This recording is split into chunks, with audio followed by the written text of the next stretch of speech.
Goodbye My Island by Jean Rogers. Chapter 10. Now there is a constant watch for the coming of the walrus. The men take turns standing for hours, eyes and ears alert. "How can you hear walrus coming?" Dixon asked Lewis. We three had climbed to a narrow ledge above our village where we often play. There we could see Siluk standing watch above us on a big rocky ledge with his binoculars, looking out to the sea beyond the ice. Lewis had been telling Dixon how a walrus hunt differed from a seal hunt. To hunt a seal requires great patience and endurance. The hunter must find the spot where the seal comes up in the leads in the ice and shoot it before it can duck away. Walrus herds are first sighted through the binoculars. Then the hunters and the boats must locate the herd by sound and surprise them before they can flop off the ice and swim away. A walrus herd is very noisy. You can hear them woofing and barking many miles across the ice. "Soon," Lewis told Dixon. "Soon the first walrus will come. We will keep watch all the time now, so we get to spot the very first walrus. Then the hunters will go out." "Do you think they will let us go with them sometime?" asked Dixon. "Perhaps," Lewis said, "if there is room in an umiak. Uncle Roger wants to go, I know." "He will want you to go too," Lewis said. "My father will take me with him some of the time. He wants me to learn the old ways as well as the new. He says I will have need of them." "Will you go?" Dixon asked, turning to me. Lewis laughed, but he said sternly, "Women do not go hunting." "Oh, I know that," Dixon said, "but I thought maybe everyone should see a walrus hunt since this is the last year you will be living here. Uncle Roger says—" Dixon stopped.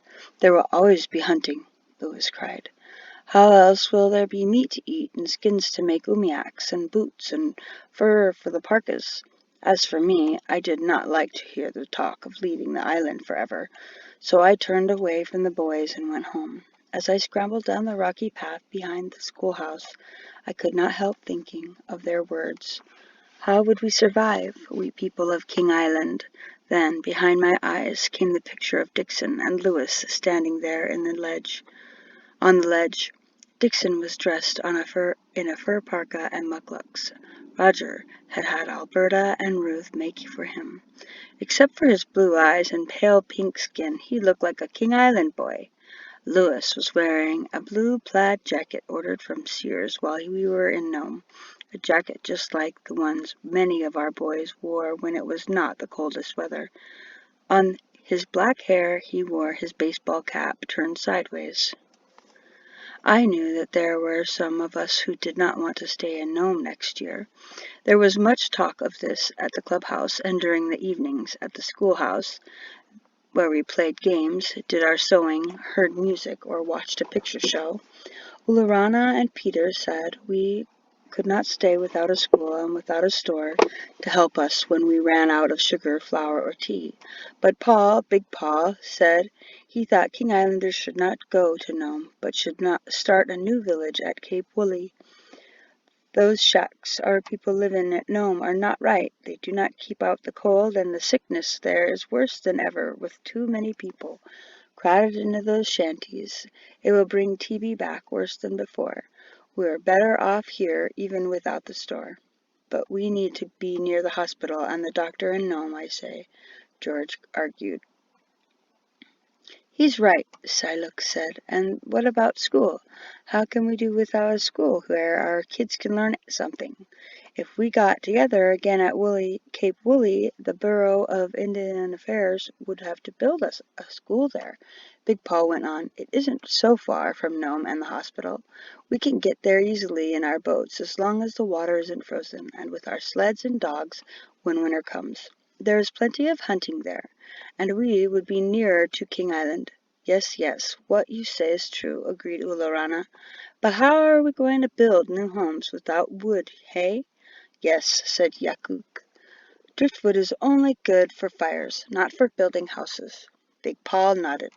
We will have to get some help from the government and the Bureau of Indian Affairs. If we get the lumber, we can build the houses ourselves.